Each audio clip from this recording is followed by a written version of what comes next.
Assalamualaikum warahmatullahi wabarakatuh. Terima kasih atas kehadiran rekan-rekan media di kantor Jasa Marga kilometer 70 ini. Baru saja kami melakukan rapat koordinasi untuk mengantisipasi arus balik yang dipimpin langsung oleh Pak Menko Muhadjir Effendi didampingi oleh Pak Menhub Budi Karya Sumadi. Ada banyak hal yang akan disampaikan dari hasil rapat. Yang pertama, kami persilakan kepada Bapak Menko PMK Pak Muhadjir untuk menyampaikan dari hasil rapat tadi. Silakan Pak. Assalamualaikum warahmatullahi wabarakatuh. Selamat sore, salam sejahtera untuk kita semua. Om Swastiastu, Namo Buddhaya, salam kebajikan. Kepada seluruh rekan-rekan wartawan, pertama saya mengucapkan selamat Idul Fitri 1445 Hijriah. Mohon maaf lahir dan batin. Mudah-mudahan yang telah melaksanakan ibadah puasa, puasanya diterima oleh Tuhan Yang Maha Kuasa. Dan mudah-mudahan kita memasuki era baru pasca puasa bisa menjadi lebih baik.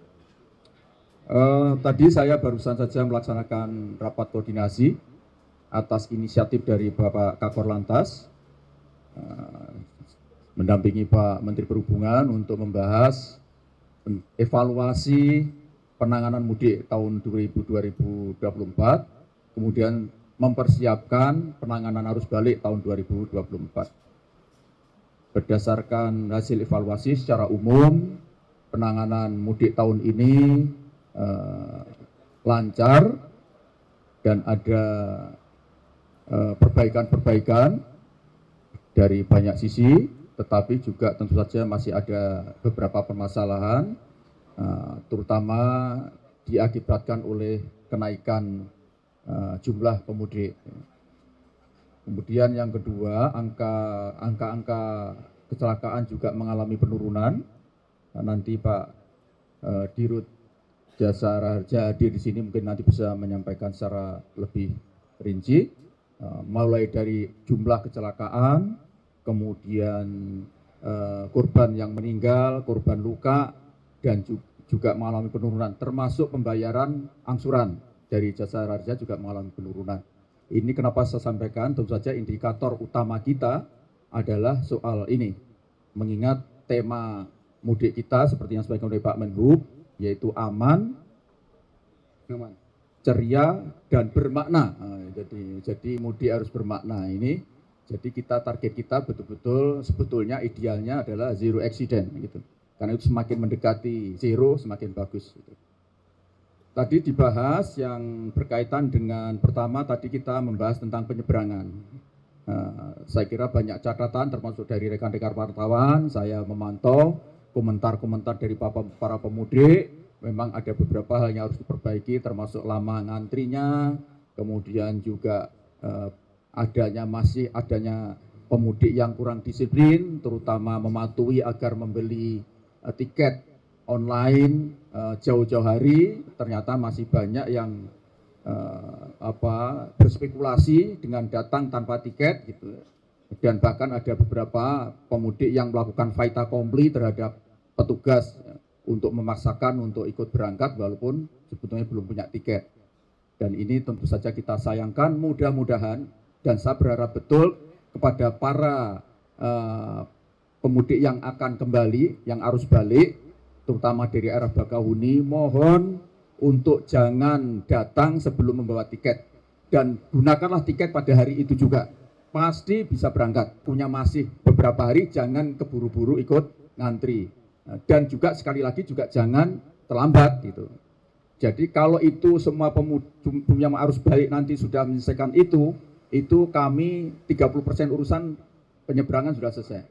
Karena itu saya mohon betul sekali lagi dari rekan-rekan wartawan untuk ikut mengumandangkan, menyampaikan supaya mereka yang akan balik nyebrang dari Bakahuni menuju ke Merak ataupun Ciwandan atau Ciwandan itu sudah membawa tiket untuk hari itu juga.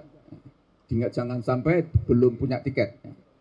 Kemudian kita juga bicarakan tentang kembalinya dari arah timur. Tadi Bapak Barada Direktur Polantas Jawa Tengah sudah memaparkan beberapa kemungkinan adanya penyumbatan supaya diatur demikian rupa. Kita harapkan nanti mereka yang arus balik itu tidak akan mengalami hambatan ketika mau masuk ke wilayah ibu kota dan sekitarnya. Karena kalau berangkat mudik itu kan gerakannya sentrifugal, menyebar. Itu relatif mudah, tetapi ketika dia balik itu kan sentripetal. Semua mengerucut ke salah satu titik yaitu ibu kota dan sekitarnya. Ini pengelolaannya jauh lebih sulit, karena itu nanti mohon kesadarannya para pemudik agar betul-betul mematuhi kedisiplinan, agar semua yang akan masuk kembali bekerja di ibu kota Jakarta dan sekitarnya itu bisa dilayani oleh bagian baik oleh Korlantas, oleh Kementerian Perhubungan maupun Kementerian PUPR dan kementerian-kementerian yang lain. Saya kira itu pengantar saya, dan untuk selanjutnya dari Pak Menhub saya persilakan. Terima kasih. Assalamualaikum warahmatullahi wabarakatuh. Shalom, Om Swastiastu, Namo Buddhaya, dan salam kebajikan. Tentu saya ucapkan selamat Hari Raya Idul Fitri, maaf lahir dan batin.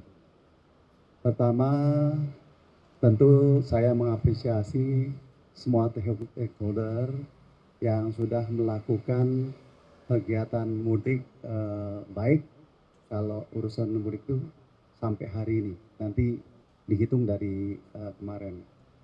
Dan indikasinya selain kecelakaan, yaitu kecepatan. Jadi kecepatan dari Jakarta ke Semarang itu lumayan signifikan, yaitu dari 6 jam menjadi 7,3, 12%. Jadi tidak mungkin itu terjadi tanpa effort yang dilakukan oleh polisi dan jasa marga dan stakeholder yang lain. Jadi apresiasi sekali lagi atas dilakukan.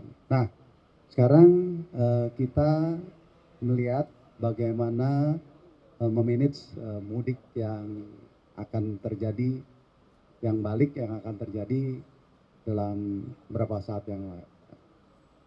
Nah, kita lihat bahwa benar yang disampaikan oleh Pak Menko, ini ada sentripetal, dan yang paling kritikal dari pengalaman tahun yang lalu adalah di daerah Salatiga sampai ke Semarang. Karena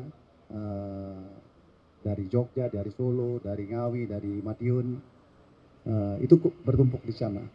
Bahkan juga dari Demak dan sebagainya. Nah, oleh karenanya kita memang harus memanage hari-hari yang sudah ada. Kita ada 4 hari, mulai besok sampai hari Senin. Hari Selasa sudah masuk. Puncaknya diperkirakan adalah hari Minggu dan hari Senin. Nah, oleh karenanya sebaliknya seperti Presiden waktu itu menganjurkan kembalinya lebih awal. Kalau bisa besok atau lusa Sabtu, ya. Karena Minggu dan Selasa, Minggu dan Senin itu pasti terjadi suatu kenaikan yang besar. Tadi beberapa kali kita melakukan exercise, bahkan setelah rapat ini kita akan kita elaborasi bagaimana itu bisa terjadi. Rekan-rekan sekalian, kita juga melihat bahwa baru saja KNKT rilis tentang kendaraan travel tidak resmi, dan itu bukan kita mencari kambing hitam, tetapi fakta dari apa yang dilakukan kendaraan itu berkesimpulan bahwa pengendara itu letih karena selama 4 hari dia mondar-mandir dari Ciamis ke Jakarta. Nah, satu lagi, muatannya itu 12 orang, yang mestinya tuh 8-9 orang. Jadi oleh karenanya kita menghimbau bagi mereka yang akan kembali ke kota asal, cari kendaraan yang fit, cari sopir yang segar, bukan udah 4 hari nyopir terus. Lalu pastikan bahwa jumlah dari mobil yang digunakan itu tidak terlalu banyak. Jadi ini penting untuk peringatan bagi yang kalaupun terpaksa menggunakan travel tidak resmi. Tetapi kita menganjurkan agar saudara kita untuk menggunakan yang resmi seperti bis dan sebagainya. Yang terakhir, saya pikir tidak bosan-bosannya saya menyampaikan truk Siga Sumbu. Ya tentunya di sini lengkap, ada ASOP ya, ada Kakor Lantas, ada teman-teman dari Dirlantas tadi lengkap ya, bahwa law enforcement berkaitan dengan truk Siga Sumbu akan dilakukan.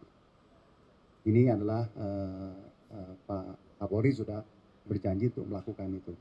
Karena kemarin kita punya pengalaman truk Siga Sumbu itu banyak sekali menghambat pergerakan yang ada di Merak dan Ciwandan. Dan ini akan kita lakukan. Oleh karenanya sopir, pemilik kendaraan, pemilik barang menahan diri, kan ini tinggal berapa hari. Setelah itu hari Selasa bebas. Demikian, terima kasih. Mungkin dari kepolisian bisa melanjutkan. Terima kasih. Wassalamualaikum warahmatullahi wabarakatuh.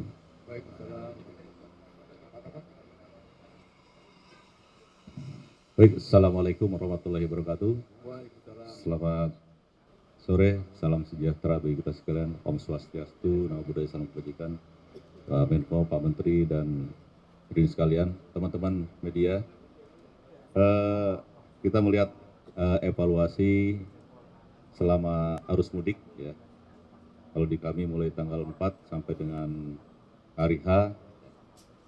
Tadi untuk Laka Lantas ada penurunan secara nasional ya. Ada 12% turun dari 1.793 kasus menjadi 1.581 kasus. Kemudian untuk fatalitas korban meninggal dunia ini juga turun 0,04% ya.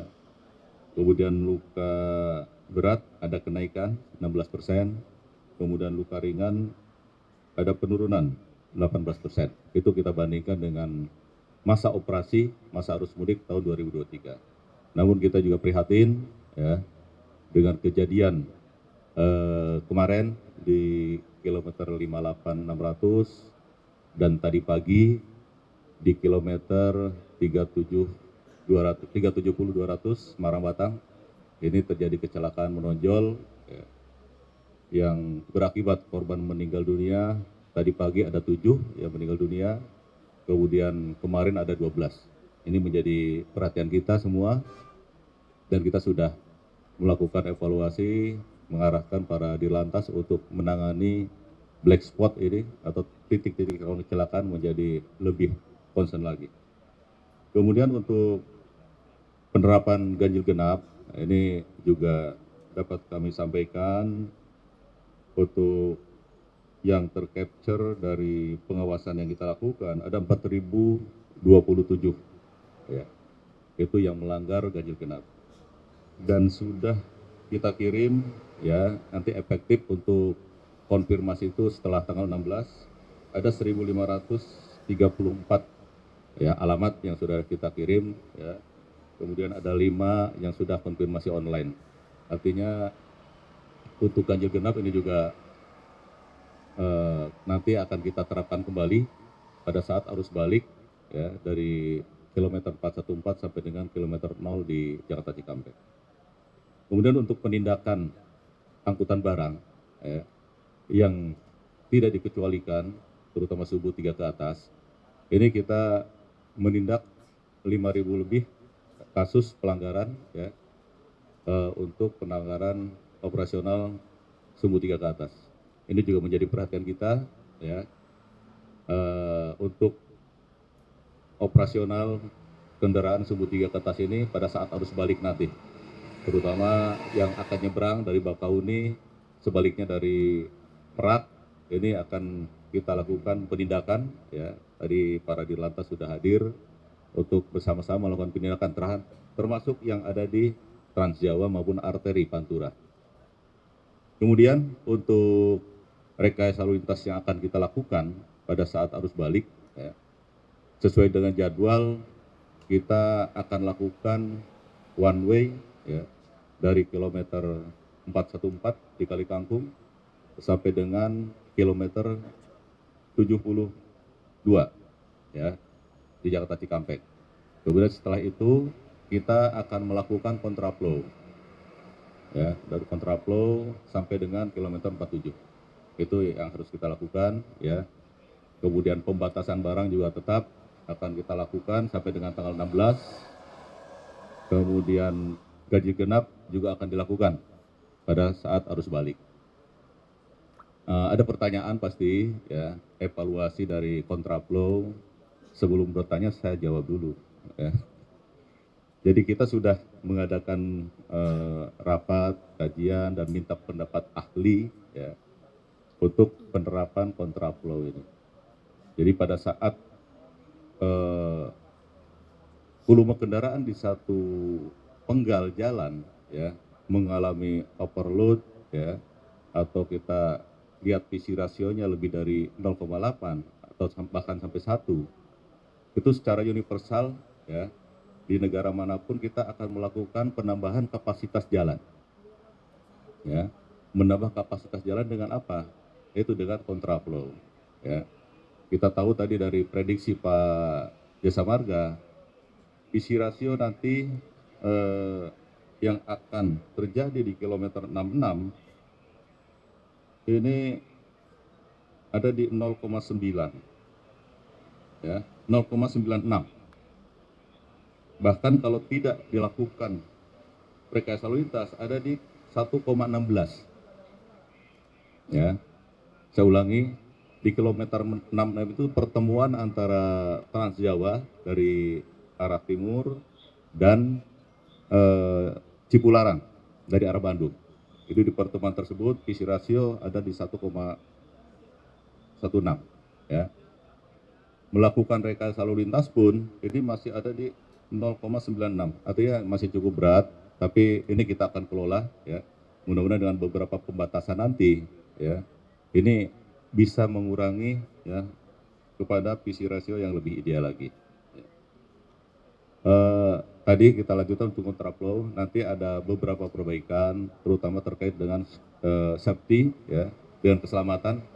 Kita akan memberikan reflektor, ya, nanti dari arah kontraflow maupun dari arah yang jalur seharusnya.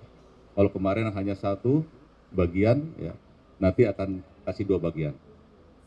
Kemudian untuk jarak, ya, jarak antara kun ke kun yang lain, kalau kemarin 30 meter, sekarang jadi 10 meter.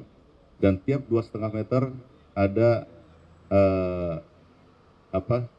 ada yang dirapatkan, ya, setiap 2,5 meter akan kita rapatkan untuk pembatasnya. Kemudian kita juga akan menempatkan petugas, ya, di setiap median jalan. Kita akan tempat petugas dari Jasa Marga maupun dari kepolisian. Kemudian kita juga akan menyiapkan safety car. Artinya nanti akan dikawal, ya. Kalau kita mulai dari 72 sampai 47, kita akan kawal dari 72 sampai 47, ya. Setelah itu nanti akan dikawal kembali. Ini untuk memelihara kecepatan di kontraflow yang maksimal hanya 60 km per jam, ya. Itu beberapa upaya yang kita lakukan. Kemudian tentu untuk kendaraan-kendaraan penyelamatan, ya, derek dan sebagainya, ini akan diperbanyak di ruas-ruas kontraflow ini, sehingga kecepatan untuk menangani gangguan maupun kecelakaan di kontraflow ini akan lebih cepat lagi. Untuk pelabuhan, jalur pelabuhan untuk Bakauni, Polda Lampung sudah menyiapkan beberapa buffer zone untuk dijadikan delaying system nantinya.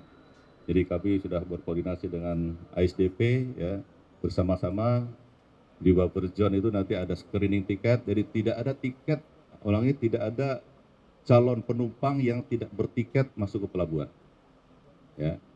Kalau masih ada, kita akan putar balik kembali ke buffer zone terdekat ya. Karena tidak bisa membeli tiket di jarak 2,40 ya. Di Bakauni tidak bisa. Dengan geofencing tidak bisa membeli tiket di pelabuhan. Harus jaraknya 2 sekian kilometer. Jadi kita akan putar balik ke buffer zone terdekat. Saya kira itu beberapa hal. Terima kasih. Assalamualaikum warahmatullahi wabarakatuh. Ini kaitannya komentar tadi ya, masalah taksi gelap juga ya. Oke, terima kasih Pak Menko, izin Pak Menko, Pak Menteri, Pak Menhub, Pak Kakor. Terima kasih.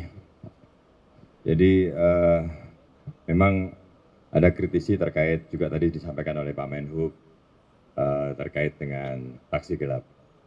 Dan saya kira ini adalah satu apresiasi ya, bahwa yang disampaikan ini adalah satu bentuk proteksi yang diberikan untuk menjaga jasara harja.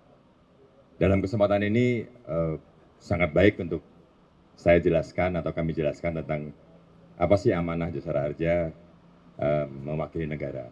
Jadi ada 2 undang-undang yang dijalankan oleh jasara harja, yaitu Undang-Undang 33 dan 34. 33 ini adalah, Undang-Undang 33 ini adalah menjalankan undang-undang untuk angkutan umum. Sementara 34 adalah untuk angkutan jalan. Nah, yang dibedakan, ketika angkutan umum, maka semua penumpang sudah membayar dengan iuran wajib. Sementara untuk angkutan jalan ini adalah pada saat Bapak Ibu membayar pajak, pada saat itulah membayar sumbangan wajib. Kejadian di kilometer 58, ya, secara faktual hukumnya, itu adalah sebuah kecelakaan yang kecelakaan lebih dari 2 kendaraan. Ketika 2 lebih dari kendaraan, maka ini masuk dalam faktual hukumnya adalah memenuhi 34. Lepas memang sekarang kemudian muncul dianggap sebagai taksi gelap gitu ya. Tetapi kalau terjadi seperti yang sama sekarang di kejadian di 370 adalah kecelakaan tunggal, contoh misalkan sebuah bis kemudian tidak membayar iuran wajib atau dia termasuk taksi gelap, maka penumpang tidak mendapatkan santunan. Jadi mungkin jelas ya, karena bis Rosalia adalah termasuk tertib membayar iuran wajib, maka langsung hari ini 7 yang meninggal dunia dapat santunan, bahkan 17 yang korban luka-luka, sampai tadi kami dengan Pak Kakor sana sudah selesai melakukan tindakan. Jadi ini adalah bentuk pentingnya, tadi Pak Menhub menyampaikan bahwa masyarakat juga harus tahu mengendarai kendaraan itu travel yang seperti apa.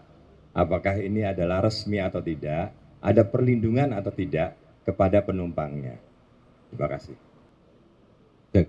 Ini pemeriksaan masih berlangsung ya. Untuk pengemudi juga sudah diperiksa. Tapi kita perlu ada hasil penyelidikan nantinya ya, 1 kali 24 jam sudah bisa ditentukan untuk tersangkanya siapa. Namun keterangan dari supir ini sama Pak Menteri, ini kelelahan ya, karena dia menyatakan kelelahan sehingga pada menjelang TKP ini microslip lah ya, jadi oleng ke kiri langsung menabrak pinggir jalan sehingga mengakibatkan kecelakaan. Kemudian untuk korban sebagian sudah teridentifikasi ya. Tadi informasi dari Pak Jasara Harja sudah sebagian dipulangkan atau diambil oleh keluarganya. Saya kira itu ya. Ya, nanti secara rinci di Pak Jasara Harja. Oke, terima kasih. Baik ya. Jadi kita sudah mendatakan sebenarnya untuk daerah-daerah rawan kecelakaan mulai dari Surabaya sampai dengan ke Jakarta di tol ini. Ini untuk data lengkapnya nanti dengan Pak Kabakop. Namun ada beberapa titik lelah ya. Titik lelah nanti arus balik itu berada di 570 ya Bandung, itu berada di Ngawi ya. Kemudian 4 sekian ya. Itu saya kurang ini pastinya nanti di Pakabakop. Kemudian di jalur Semarangnya ada di 429 ya. Batang ini antara 47 37 360 370 ini juga menjadi titik trouble black spot karena sering kejadian di sana kasus kecelakaan tunggal. Ya. Kemudian di tol sendiri untuk daerah rawan macet tadi saya sampaikan di kilometer 66 ini menjadi titik krusial nanti, itu yang harus kita kelola dengan baik. Kemudian rest area juga masih, kemudian kendaraan yang parkir di bahu jalan juga masih menjadi titik yang menjadi mengakibatkan perlambatan. Di arteri sendiri Pantura tadi sudah dipaparkan oleh Pak Dirlantas Jateng, Jabar, ini semua titik krusial atau trouble spot ini sudah ada pos, kemudian akan dikelola di sana. Ya, pada saat arus mudik ini cukup lancar ya untuk Pantura baik dari Jakarta maupun ke arah Jakarta. Yang menjadi permasalahan di jalur tengah, ya jalur tengah Jawa Tengah ini Pejagan, Klonengan ini juga menjadi perhatian kita nanti pada saat arus balik. Kemudian di selatan Jawa Barat mulai dari Limbangan, kemudian sampai dengan Tasik ya, arah Tasik itu menjadi perhatian kita. Pada saat arus mudik saja kita beberapa kali melakukan one way di sana, 60 kali one way sepenggal untuk di Limbangan sampai dengan Gentong di Tasik ya. Saya kira itu beberapa titik krusial. Terima kasih. Menambahkan apa yang disampaikan oleh Pak Kakor Lantas berkaitan sopir lelah, sebenarnya ada beberapa yang sudah kita atur bahwa sopir itu tidak boleh mengendarai lebih dari 8 jam. Kalau lebih berarti salah ya. Jadi tentu ada ketentuan yang akan berlaku bagi pemilik daripada bis.